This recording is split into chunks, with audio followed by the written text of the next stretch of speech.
இதோ உங்களை தேடி முதன்முறையாக வசீகரமான தொழில்நுட்பம் மற்றும் அதிவேகமான செயல்திறனுடன் UFX மொபைல். மெல்லிய தோற்றத்துடன் முற்றிலும் சிறப்பாக எல்லோருக்கும் எளிதாக UFX மொபைல். உங்கள் நவீன தலைமுறைக்கான mobile. UFX Mobiles. Make your move. For the very first time coming your way is an irresistible combination of speed, style and technology. UFX Mobiles. Exceptionally sleek, totally advanced, and now the phone that everyone can afford to touch. Your next generation mobile. UFX Mobiles. Make your move.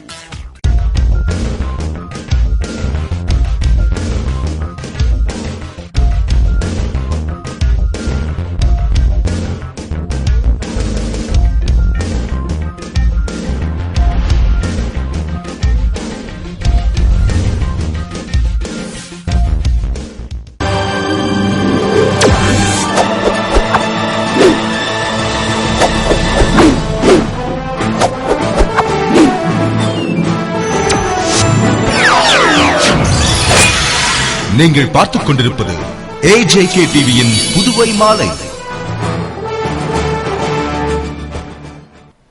வணக்கம். போக்குவரத்து விதிகளை மீறினால் கடும் நடவடிக்கை எடுக்கப்படும் என்று tempo ஓட்டுநர்களுக்கு போக்குவரத்து SP Sivadasan எச்சரிக்கை விடுத்துள்ளார். புதுவையில் போக்குவரத்தை ஒழுங்குபடுத்தவும் கூட்ட நெரிசலை குறைக்கவும் பல்வேறு நடவடிக்கைகள் எடுக்கப்பட்டதை தொடர்ந்து டெம்போ உரிமையாளர்கள் மற்றும் ஓட்டுநர்களுடன் ஆலோசனைக் கூட்டம் போக்குவரத்து SP அலுவலகத்தில் SP சிவதாசன் தலைமையில் நடைபெற்றது. இன்ஸ்பெக்டர் ரவிக்குமார், சப் இன்ஸ்பெக்டர்கள், டெம்போ உரிமையாளர்கள் சங்க நிர்வாகிகள் பங்கேற்ற கூட்டத்தில் SP சிவதாசன் பேசுகையில், போக்குவரத்திற்கு இடையூறாக டெம்போக்களை ஓட்டக்கூடாது, மேலும் அனுமதிக்கப்பட்ட இடத்தில் மட்டுமே நிறுத்தி பயணிகளை ஏற்றி இறக்க வேண்டும், ஓட்டுநர்கள் கண்டிப்பாக பேட்ஜ் லைசன்ஸ் வைத்திருக்க வேண்டும், இல்லாவிட்டால் உரிமையாளர்களுக்கு சிக்கலை ஏற்படுத்தும் என்றும், டெம்போவை அடிக்கடி பழுது பார்த்து சர்வீஸ் செய்து புகை அதிகமாக வந்து சுற்றுச்சூழலை கெடாமல் பாதுகாக்க வேண்டும், இல்லாவிட்டால் கடும் நடவடிக்கை எடுக்கப்படும், மேலும் அளவிற்கு அதிகமாகவோ படிக்கட்டில் நிற்கும் அளவிற்கோ ஆட்களை ஏற்றக்கூடாது, போக்குவரத்து விதிகளை மீறும் ஓட்டுநர்கள் மீது கடுமையான நடவடிக்கை எடுக்கப்படும் என்று எச்சரித்து கூறினார். புதுவையில் நகைக்காக கடத்தப்பட்ட சிறுமியை உருளையன்பேட்டை போலீசார் மீட்டு பெற்றோரிடம் ஒப்படைத்தனர். புதுவை குயவர்பாளையத்தில் எண்ணெய் வியாபாரம் செய்து வரும் செல்லத்துறை என்பவரின் 4 வயது மகள் லோகிதாவை கடைக்கு சென்றபோது இருசக்கர வாகனத்தில் வந்த வாலிபர் கடத்தி சென்றுள்ளார். லோகிதாவின் அழுகை குரல் கேட்டு அக்கம்பக்கத்தில் இருந்தவர்கள் வாகனத்தை விரட்டி சென்று சிறுமியை மீட்க முயன்றனர். ஆனால் வாலிபன் தப்பித்து விட்டதால் அதிர்ச்சி அடைந்த பெற்றோர் உருளையன்பேட்டை காவல் நிலையத்தில் புகார் கொடுத்ததால் போலீசார் போக்குவரத்து காவல் நிலையத்திற்கு வயர்லெஸ் கருவி மூலம் தொடர்பு கொண்டபோது அவர்கள் நேரு வீதியில் தனியாக அழுது கொண்டிருந்த சிறுமியை மீட்டு வைத்துள்ளதாக கூறியதும் போலீசார் விரைந்து சென்று சிறுமியை மீட்டு பெற்றோரிடம் ஒப்படைத்தனர். பின்னர் நடத்திய விசாரணையில் சிறுமியை கடத்திய வாலிபர் கம்மல், கொலுசு போன்ற நகைகளை கழற்றிவிட்டு தனியாக விட்டு சென்றதாகவும், சிறுமி அழுதபடி ஷேர் ஆட்டோவில் ஏறியதால் ஓட்டுநர் காவல் நிலையத்தில் ஒப்படைத்ததும் தெரியவந்தது. இது தொடர்பாக குமார் என்பவரை பிடித்து போலீசார் விசாரணை நடத்தி வருகின்றனர். புதுவை வில்லியனூர் திருக்காமேஸ்வரர் கோவிலில் குரு பெயர்ச்சி விழாவினை முன்னிட்டு குரு பகவானுக்கு சிறப்பு பூஜைகள் நடைபெற்றது. புதுவை வில்லியனூரில் உள்ள அருள்மிகு கோகிலாம்பிகை உடனுரை திருக்காமேஸ்வரர் கோவிலில் குரு பகவான் மேஷ ராசியில் இருந்து ரிஷப ராசிக்கு பிரவேசிப்பதை முன்னிட்டு குருபெயர்ச்சி விழா நடைபெற்றது. இதனை முன்னிட்டு முன்னதாக சுவாமிக்கு சிறப்பு அபிஷேக அலங்கார ஆராதனையுடன் பரிகார பூஜை, பரிகார ஹோமங்களும் நடைபெற்றது. பின்னர் குரு தட்சிணாமூர்த்திக்கு மகா அபிஷேகம், மகா தீபாராதனை நடந்தது. விழாவில் ஆயிரக்கணக்கான பக்தர்கள் கலந்து கொண்டு பரிகார பூஜை செய்து கடலை தீபம் ஏற்றி கடலை மாலை அணிவித்து அர்ச்சனை செய்து வழிபட்டனர். விழாவிற்கான ஏற்பாடுகளை அறங்காவல் குழுவினர் மற்றும் விழா குழுவினர் செய்திருந்தனர். புதுவையில் மட்டும் இதுவரை 7500 ஆசிரியர் தகுதி தேர்வு விண்ணப்பங்கள் விற்கப்பட்டன.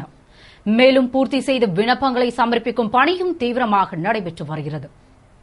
புதுவையில் ஆசிரியர் தகுதி தேர்விற்கு விண்ணப்பங்கள் கல்வித்துறை வளாகத்தில் கடந்த 14ஆம் தேதி முதல் விநியோகம் செய்யப்பட்டு வருகிறது. இதில் BEd, DTEd முடித்த ஆசிரியர்கள் கொளுத்தும் வெயிலிலும் நீண்ட வரிசையில் நின்று விண்ணப்பம் பெற்று சென்றனர். நாளை 18ஆம் தேதி கடைசி தினம் என்பதால் விண்ணப்பங்கள் விறுவிறுப்பாக விற்பனையானது. இதுவரை புதுவையில் மட்டும் 7500 விண்ணப்பங்கள் விநியோகம் செய்யப்பட்டுள்ளன. இதனிடையே பூர்த்தி செய்யப்பட்ட விண்ணப்பங்களை சமர்ப்பிக்கும் பணியும் தீவிரமாக நடைபெற்று வருகிறது. இது தவிர 4500 பூர்த்தி செய்யப்பட்ட விண்ணப்பங்கள் சமர்ப்பிக்கப்பட்டுள்ளன. மேலும் 2000 விண்ணப்பங்கள் தேவைப்படும் என அதிகாரிகள் தெரிவித்துள்ளனர். புதுவை ரெட்டியார்பாளையத்தில் வடிகால் வசதியுடன் தார்ச்சாலை அமைக்கும் பணியினை பூமி பூஜையுடன் அமைச்சர் பன்னீர்செல்வம் துவக்கி வைத்தார். புதுவை உழவர்கரை தொகுதிக்கு உட்பட்ட ரெட்டியார்பாளையம் அஜீஸ் நகர், சின்னசாமி நகர், அரவிந்தர் நகர், ஸ்ரீனிவாஸ் குடியிருப்பு மற்றும் சத்யசாய் நகர் வழியாக செல்லும் பிரதான சாலையை கனகன் ஏரி வரை வடிகால் வாய்க்காலுடன் தார் சாலை அமைக்க குடிசை மாற்று வாரியம் மூலம் 73,10,000 ரூபாய் மதிப்பீட்டில் திட்டமிடப்பட்டு அதற்கான பூமி பூஜை விழா நடைபெற்றது. விழாவில் சிறப்பு விருந்தினராக அமைச்சர் பன்னீர்செல்வம் கலந்து கொண்டு குடிசை மாற்று வாரிய தலைவர் கார்த்திகேயன் முன்னிலையில் பூமி பூஜையுடன் பணியினை துவக்கி வைத்தார். விழாவில் கண்காணிப்பு பொறியாளர் நரசிம்மமூர்த்தி, முதன்மை செயல் அலுவலர் சாத்தியமூர்த்தி மற்றும் அதிகாரிகள், ஒரு முக்கிய பிரமுகர்கள் கலந்து கொண்டனர். புதுவை மாநில அரசு செயலராக ராகேஷ் சந்திரா பதவியேற்றுக் கொண்டார். அவருக்கான துறைகள் ஓரிரு நாட்களில் ஒதுக்கப்பட்டு உத்தரவு வெளியாகும் என கூறப்படுகிறது.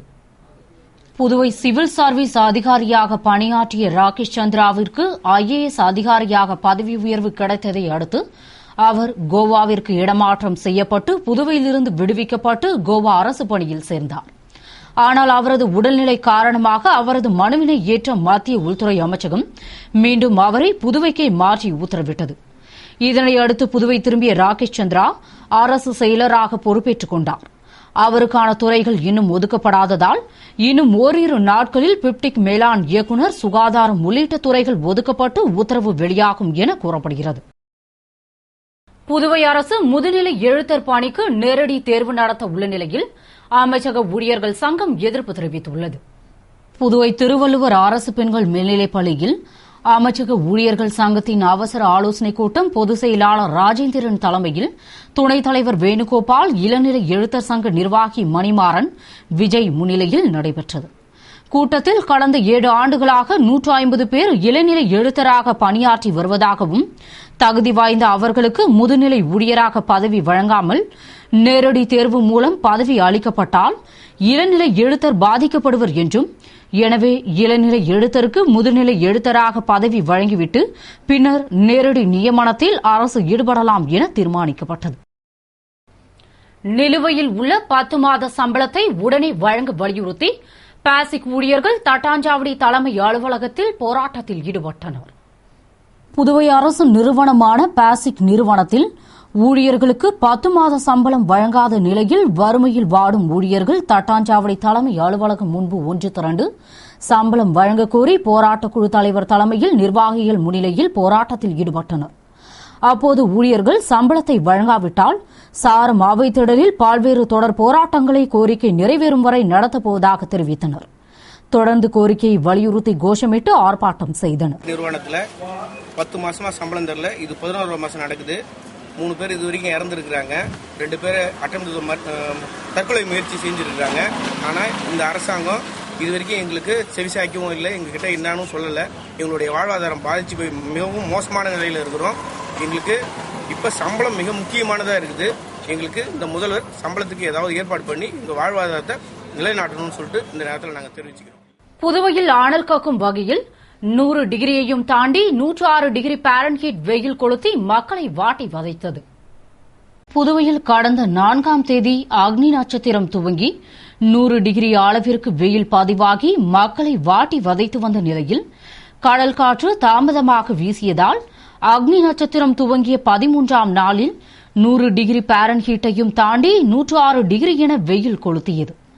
வெப்பத்தின் தாக்கம் தாங்காமல் வீட்டினுள்ளே முடங்கி கிடந்த மக்கள் காற்று வாங்க கடற்கரைக்கு படையெடுத்தும் அங்கும் காற்று வீசாததால் விரக்தியடைந்து மறுபடியும் வீட்டிற்குள்ளே தஞ்சமடைந்த மக்கள் வெயிலின் உக்கிரம் அதிகமாக இருந்ததால் இரவில் கண்டிப்பாக மழை பெய்யும் என எதிர்பார்த்து ஏமாற்றம் அடைந்தனர்.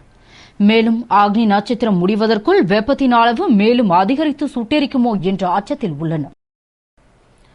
புதுவையில் வேலை இழந்த இளைஞர்கள் தவறான பாதைக்கு செல்லும் அபாயம் உள்ளதால் அவர்களை பஞ்சாலைகளில் பணியமர்த்த வேண்டும் என்று பாமக வலியுறுத்தியுள்ளது. இது தொடர்பாக பாட்டாளி மக்கள் கட்சி மாநில செயலாளர் அனந்தராமன் கூறுகையில், புதுவையில் கடந்த 11 மாதங்களாக ஊதியம் வழங்கப்படாததால் தீக்குளித்து உயிரிழந்த பாசிக் ஊழியர் மறைவிற்கு ஆழ்ந்த இரங்கலை தெரிவித்துக் கொள்வதாகவும், நிதி பற்றாக்குறை என்று காரணம் காட்டி 1 மாதமோ அல்லது 2 மாதமோ சம்பளம் வழங்காமல் இருக்கலாம். ஆனால் 11 மாதங்களாக சம்பளம் வழங்காவிட்டால் அவர்கள் எவ்வாறு குடும்பம் நடத்த முடியும்? மேலும் பள்ளிகளில் படிக்கும் குழந்தைகளுக்கு புத்தகம், சீருடை வாங்க முடியாமல் பரிதவிக்கின்றனர். இத்தகைய வேதனைக்குரிய சம்பவம் மேலும் நடக்காமல் இருக்க உடனடியாக சம்பளம் வழங்க நடவடிக்கை எடுக்க வேண்டும் என்றும், மேலும் வேலையிழந்த இளைஞர்கள் தவறான பாதைக்கு செல்லும் அபாயம் உள்ளதால் புதுவையில் சட்டம் ஒழுங்கு சீர்கெடும் நிலை ஏற்படும். எனவே பணி நீக்கம் செய்யப்பட்டவர்களுக்கு பஞ்சாலைகளில் வேலை வாய்ப்பளித்து அவர்களின் வாழ்க்கை சிறக்க அரசு நடவடிக்கை எடுக்க வேண்டும் என்றும், அனைத்து பஞ்சாலைகளையும் நவீனப்படுத்துவதன் மூலம் 5000த்திற்கும் அதிகமான இளைஞர்களுக்கு வேலைவாய்ப்பு கொடுக்கலாம் என்று கூறினார். இத்துடன் செய்திகள் நிறைவடைகின்றன. வணக்கம்.